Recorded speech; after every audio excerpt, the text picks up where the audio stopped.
नमस्कार, पहाड़ प्रभात देख रहे हैं आप और आपके साथ मैं हूं कौशल सेठ। बुलेटिन की शुरुआत करेंगे इस वक्त की बड़ी खबर से। देहरादून से इस वक्त एक बड़ी खबर आ रही है। शिवसेना के नेता की गाड़ी से हादसा हुआ है।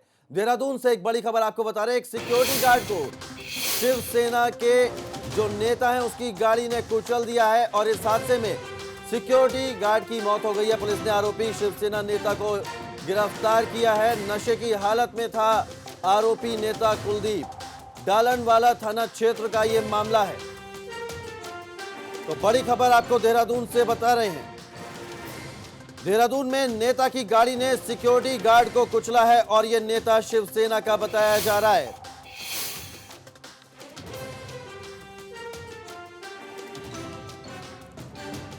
और ज्यादा जानकारी के साथ हमारे संवाददाता रवि केंतुरा हमारे साथ जुड़ गए। सीधे जानते हैं उनका रुख करते हैं। रवि, कौन है ये नेता आरोपी कुलदीप जो शिवसेना का बताया जा रहा है और अब पुलिस ने क्या कुछ कार्रवाई की है इस मामले में? जी देखिए, बहुत देर रात का एक हादसा है जहां पर जो सिक्योरिटी गार्ड है वो अपनी रात को नौकरी करने के लिए जा रहे थे, लेकिन वहीं पर जो है एक जो गाड़ी है वो एक शिवसेना के नेता बताए जा रहे हैं और उनके द्वारा जो है शराब पी रखी थी और नशे में वाहन चला रहे थे और इस दौरान जो साइकिल सवार जो सिक्योरिटी गार्ड था उसको टक्कर मारी गई और उसकी जो है उपचार के दौरान मौत हो गई है। फिलहाल जो आरोपी नेता है उनको गिरफ्तार कर दिया गया है और आगे की कार्रवाई पुलिस द्वारा की जा रही है। जी कौशल। बिल्कुल रवि, आप नजर बनाए रखिएगा और हमारे साथ जुड़े रहिए। आगे भी आपसे अपडेट लेते रहेंगे। फिलहाल इस जानकारी के लिए शुक्रिया। और एक और बड़ी खबर आ रही है उत्तराखंड से। बारिश का रेड अलर्ट जारी किया गया है उत्तराखंड में।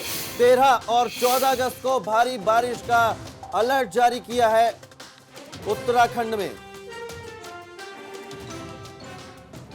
तो बड़ी खबर आपको बता रहे हैं, उत्तराखंड में बारिश का अलर्ट जारी किया है। 13 और 14 अगस्त को भारी बारिश का अलर्ट जारी हुआ है। मौसम विभाग ने यह अलर्ट जारी किया है।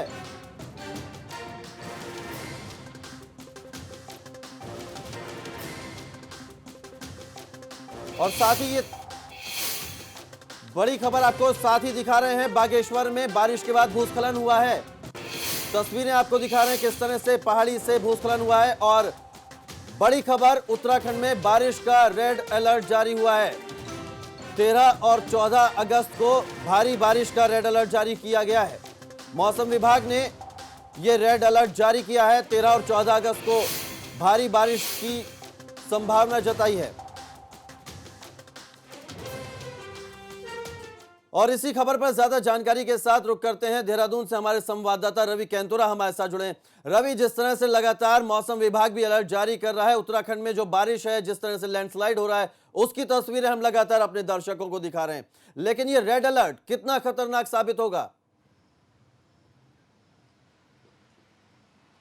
जी देखिए कौशल, लगातार उत्तराखंड में आफत की बारिश बरस रही है और सबसे महत्वपूर्ण है कि अभी तक मौसम विभाग ने ऑरेंज अलर्ट जारी किए थे और उस दौरान भी हमने देखा कि पूरी तबाही का मंजर है। खासतौर पर पहाड़ों में अगर देखें और जो अंदर के जिले हैं, बागेश्वर, चंपावत की, उत्तरकाशी, इन जिलों की अगर हम बात करते हैं तो यहाँ पर बहुत ज़्यादा स्थिति इस वक्त खराब है। और अगर हम मैदानी इलाकों की बात करें तो मैदानी इलाकों में भी आप देख रहे हैं कि जो जल भराव की समस्या है वो भी लगातार बनी हुई है।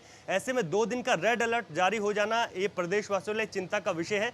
मौसम विभाग ने साफ तौर पर कहा है कि अति आवश्यक हो तो तभी आप घरों से बाहर निकले। ये पूरे प्रदेश में रेड अलर्ट जारी किया गया है। खास तौर पर जो कुमाऊं मंडल है, कुमाऊं के सभी जिलों में भारी से भारी बारिश की चेतावनी मौसम विभाग ने दी है। तो ऐसे में जो आफत की बारिश लगातार बरस रही थी उस दौरान ये 2 दिन का रेड अलर्ट कहीं ना कहीं और ज्यादा दिक्कतें पैदा जरूर करेगा। मौसम विभाग का साफ तौर पर यह भी कहना है कि जिस तरीके से जो लैंडस्लाइड हो रही है, जो रॉक फॉल्स हो रहे हैं, इनमें भी इजाफा होगा। साथ ही जो नदियां हैं उनका जलस्तर बढ़ेगा और इसके साथ ही अगर हम बात करें तो लगातार जो मैदानी इलाकों में जो समस्या है जल भराव की वो भी और ज्यादा देखने को मिलेगी। बिल्कुल, और ज्यादा नदी नाले हैं उनमें भी जल स्तर बढ़ेगा। तो ऐसे में लोगों को सतर्क रहने की आवश्यकता है। बिल्कुल, लोगों को सतर्क रहने की आवश्यकता है क्योंकि परेशानी और भी ज्यादा बढ़ेगी। 2 दिन का रेड अलर्ट जारी किया गया। बहुत शुक्रिया रवि आपका हमारे साथ जुड़ने के लिए। फिलहाल आप नजर बनाए रखिएगा।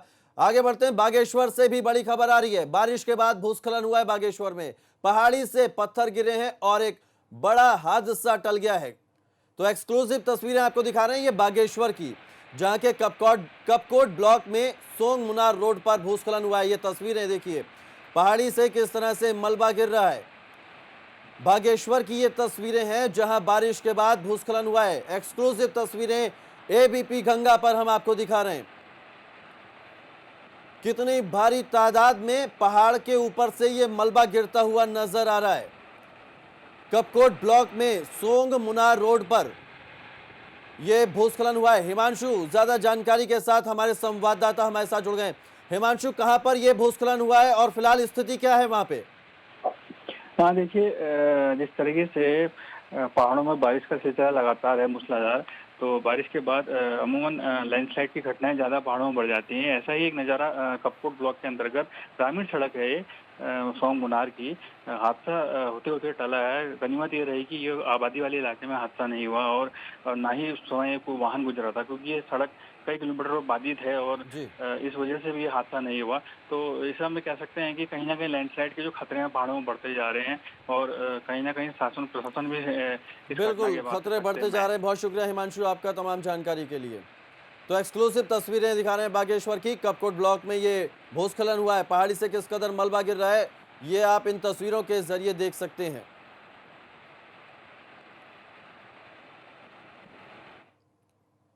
उत्तराखंड के अलग अलग शहरों में बारिश का कहर देखा जा रहा है। पिथौरागढ़ में सड़क बंद होने से कुमाऊं के कमिश्नर जाम में फंस गए।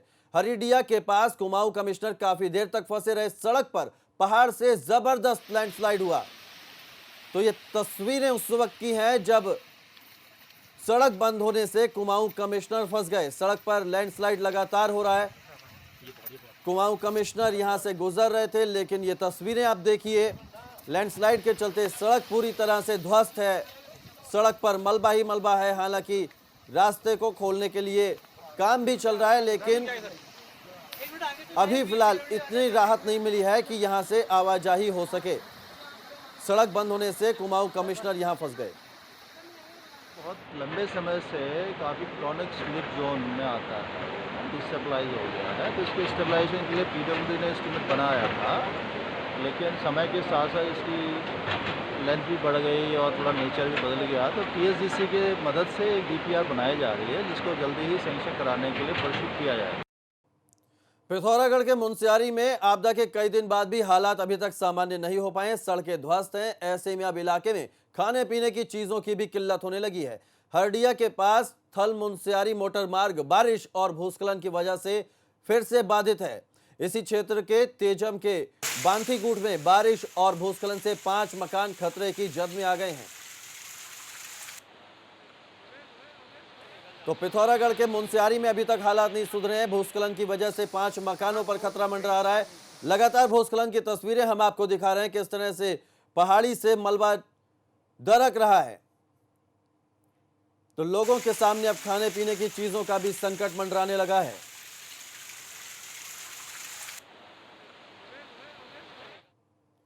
रुद्रप्रयाग के कालीमठ इलाके में बादल फटने से काफी नुकसान हुआ है। एक दुकान पूरी तरह से क्षतिग्रस्त हो गई, जबकि एक बाइक भी सैलाब के साथ बह गई। बताया जा रहा है कि खोरनू में पहाड़ी पर बादल फटा था, जिससे कालीमठ मोटर मार्ग को काफी नुकसान हुआ है।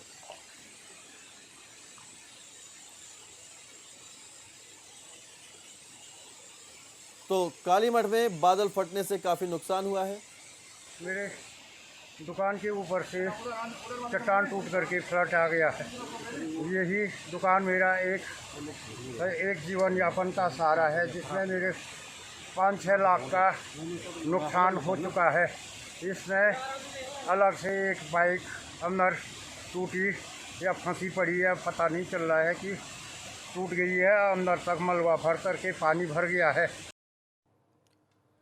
पहाड़ों पर लगातार हो रही बारिश से गंगा नदी का जलस्तर काफी बढ़ गया है। हरिद्वार में गंगा नदी का जलस्तर 993 मीटर से ऊपर पहुंच गया है, जबकि खतरे का निशान 994 मीटर है। ऐसे में प्रशासन ने नदी से लगते इलाकों में चौकसी बढ़ा दी है, साथ ही अलर्ट जारी कर दिया है। तो हरिद्वार में गंगा के जलस्तर में भी लगातार इजाफा हो रहा है। 293 मीटर पे ये जलस्तर पहुंच गया है, जबकि 994 मीटर खतरे का निशान है। तो ऐसे में प्रशासन ने जो चौकसी है वो बढ़ा दी है, अलर्ट भी जारी किया है। तो गंगा का जलस्तर 293.65 मीटर पर पहुंच गया है। बैराज पर खतरे का निशान 294 मीटर है। तो अंदाजा लगाया जा सकता है किस कहां तक पहुंच गया है गंगा का लेवल।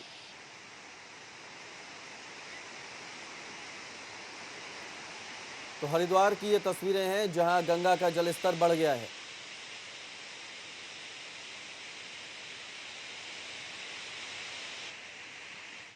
उधर मैदानी इलाकों ने भी बारिश में लोगों की मुश्किलें बढ़ा दी हैं। देहरादून के आसपास के क्षेत्र में नदियां उफान पर हैं, जिस वजह से प्रशासन ने अलर्ट जारी किया है।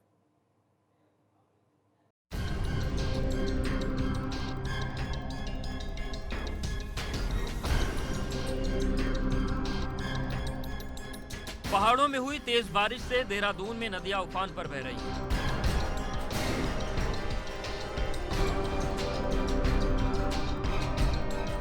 नदियों का जलस्तर लगातार बढ़ रहा है, जिस वजह से नदी किनारे रह रहे लोगों को अलर्ट कर दिया गया है। मैं इस वक्त मौजूद हूं राजधानी देहरादून के मालदेवता क्षेत्र में, जहां पर आप देख सकते हैं कि नदियां उफान पर है, पानी का तेज बहाव है और यहां से टिहरी जनपद की सीमा शुरू होती है। और आप सीधे तौर पर देख पा रहे हैं कि सामने मेरे की बांदल और सोंग नदी का संगम भी इसी जगह पर होता है। और जिस तरह से लगातार उत्तराखंड में मूसलाधार बारिश अभी आफत बनी हुई है, तो ऐसे में नदियों का उफान पर होना लोगों की मुसीबत में और इजाफा करता है। मालदेवता इलाके में बह रही इस नदी को देखिए, पिछले कुछ रोज में इसका जलस्तर काफी बढ़ गया है।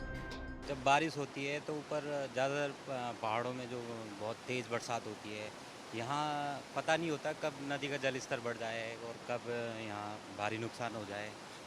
तो इस तरीके से अलर्ट पॉइंट सरकार का होना चाहिए कहीं भी, हमारा जैसे मौसम विभाग का ये अलर्ट पॉइंट, लेकिन ग्रामीण क्षेत्र में यहाँ किसी को पता नहीं होता कब अचानक से ये जलस्तर बढ़ जाए। बरसात का मौसम नदी किनारे रहने वाले लोगों के लिए किसी मुसीबत से कम नहीं है। उत्तराखंड में लगातार आफत की बारिश जारी है और जो नदियों का उफान है वो बहुत तीव्र है। आप देखेंगे कि ऐसे भी कई घर हैं जो बिल्कुल नदी के किनारे हैं और इन घरों को अक्सर बहुत ज़्यादा दिक्कतें होती हैं जैसे ही बरसात शुरू होती है और इन घरों में पानी घुस जाता है। और नदियों के किनारे रहने पर जो है लोगों को पूरी रात भर डर सताता है। और लगातार जो बारिश का सिलसिला है वो उत्तराखंड में जारी है। आम दिनों में नदी सूखी रहती है, जिससे ये लोग नदी पार कर नदी के एक छोर से दूसरे छोर पर जाते रहते हैं। मगर अब नदी उफान मार कर बह रही है, जिससे खतरा बढ़ गया है। बहुत दिक्कतों का सामना करना पड़ता है। बच्चों को लेके लोग सिमट जाते हैं, अपने अपने घरों के कोने पकड़ लेते हैं। या मैं अब कहाँ नदी का भाव तेज होता है, इतना तेज हो जाता है कि बच्चों को बड़ों को बचाना बड़ा मुश्किल हो जाता है। बरसात के सीजन में हर साल लोगों को इसी तरह से तबाही का सामना करना पड़ता है, मगर लोगों की समस्या का आज तक समाधान नहीं हो पाया है। देहरादून से रवि कैतुरा और विनोद कुमार की report, ABP Ganga. CM Trivendra Singh Rawat ने अधिकारियों को शुक्रवार तक जल्द से जल्द तमाम पुरानी फाइल निपटारा करने का निर्देश दिया है। साथ ही कहा है कि जो लापरवाह अधिकारी हैं उनके खिलाफ कार्रवाई और जो अच्छा काम कर रहे हैं उनको प्रोत्साहन दिया जा रहा है। तो फाइलों के लंबित होने पर सीएम ने नाराजगी जताई है। मंगलवार को मुख्यमंत्री ने सचिवालय में सचिव स्तर के अधिकारियों की बैठक बुलाई थी। इसमें तमाम अधिकारियों को निर्देश दिए गए। अधूरे काम शुक्रवार तक पूरा करने का निर्देश दिया है सीएम त्रिवेंद्र सिंह रावत ने।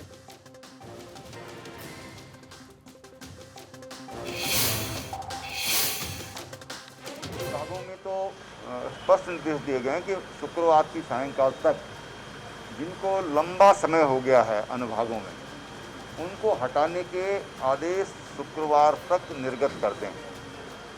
दूसरी बात, देखने में समीक्षा में ये आया कि जो हमारा सेक्रेटरीट मैनुअल है उसमें सामान्यतः हर चीज़ जो हम चाहते हैं उसमें वो है।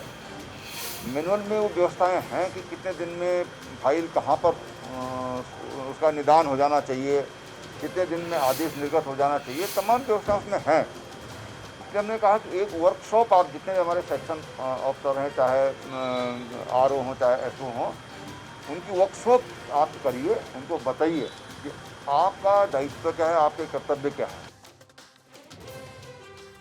ऋषिकेश एम्स में एयर एम्बुलेंस के लिए हेलीपैड तैयार हो गया। सीएम त्रिवेंद्र सिंह रावत ने मंगलवार को इसकी शुरुआत की। इस मौके पर सीएम ने कहा कि एयर एम्बुलेंस से प्रदेश के दूर दराज के लोगों को काफी फायदा होगा। सीएम ने कहा कि उत्तराखंड आपदा के लिहाज से काफी संवेदनशील राज्य है, ऐसे में सरकार को पहले से ही तैयार रहने की जरूरत है।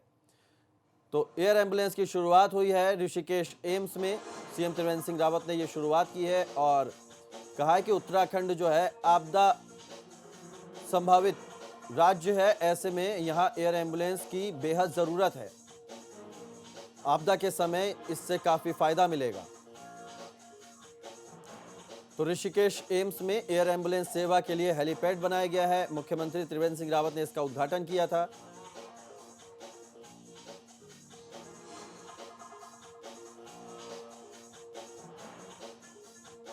और इस वक्त एक बड़ी खबर आ रही है। उत्तराखंड में पुलिस जवानों को मेडल दिए जाएंगे।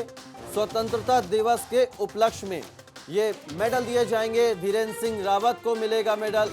सीएम सराहनीय सेवा पदक मिलेगा धीरेन्द्र सिंह रावत को। 6 पुलिस जवानों को उत्कृष्ट सेवा मेडल मिलेंगे। 13 पुलिस कर्मियों को सराहनीय सेवा मेडल दिए जाएंगे। तो बड़ी खबर।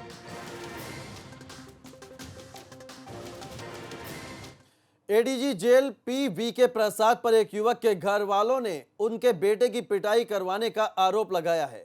युवक अंगद अरोड़ा का आरोप है कि उसको एडीजी जेल ने बात करने के बहाने पुलिस चौकी बुलाया और वहां उसके साथ मारपीट की गई। युवक का आरोप है कि खुद एडीजी ने उसकी पिटाई की। अब डीआईजी अरुण मोहन जोशी ने इस मामले में एसपी सिटी को जांच सौंपी है। इसमें जो भी एलिगेशंस लगाए गए हैं उसके बारे में एसपी सिटी है वो जांच कर रही है और उनको बताया है कि सारे एस्पेक्ट्स को एग्जामिन करते हुए फिर अपनी रिपोर्ट सबमिट करेंगी और जो भी फाइंडिंग्स रहेंगी उस हिसाब से हम आगे कार्रवाई करेंगे इसमें। तो एडीजी जेल पी.वी.के. प्रसाद पर गंभीर आरोप लगाया है युवक ने। एक छोटे से ब्रेक के लिए रुक रहे हैं, फौरन वापस लौटते हैं।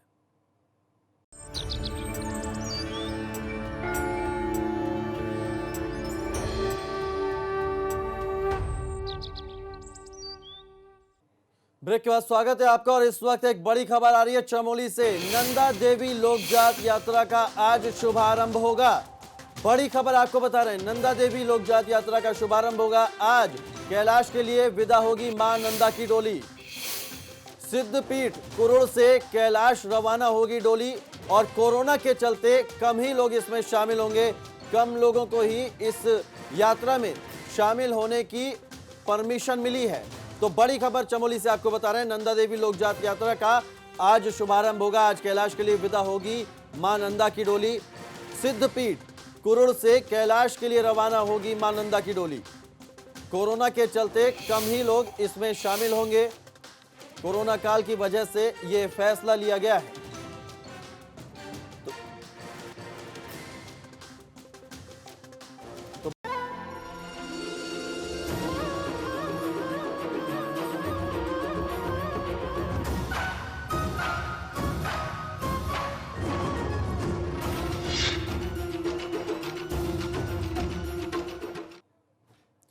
आज जन्माष्टमी है। आप सभी को एबीपी गंगा की तरफ से ढेर सारी बधाइयां। पूरे देश में जन्माष्टमी की धूम देखने को मिल रही है। हर बार की तरह इस बार भी उत्साह और आस्था के साथ कान्हा के भक्त उनके जन्मोत्सव को मना रहे हैं, लेकिन कोरोना काल के चलते रौनक थोड़ी फीकी जरूर है। इस बार फिर से 2 दिन की जन्माष्टमी मनाई जा रही है। कई जगह पर भक्तों ने बीते मंगलवार यानी कल श्री कृष्ण जन्मोत्सव मनाया, तो मथुरा और वृंदावन समेत कई जगहों पर आज जन्मोत्सव मनाया जाएगा। लेकिन कोरोना संक्रमण के बढ़ने की वजह से घर में ही जन्माष्टमी मनाई जा रही है।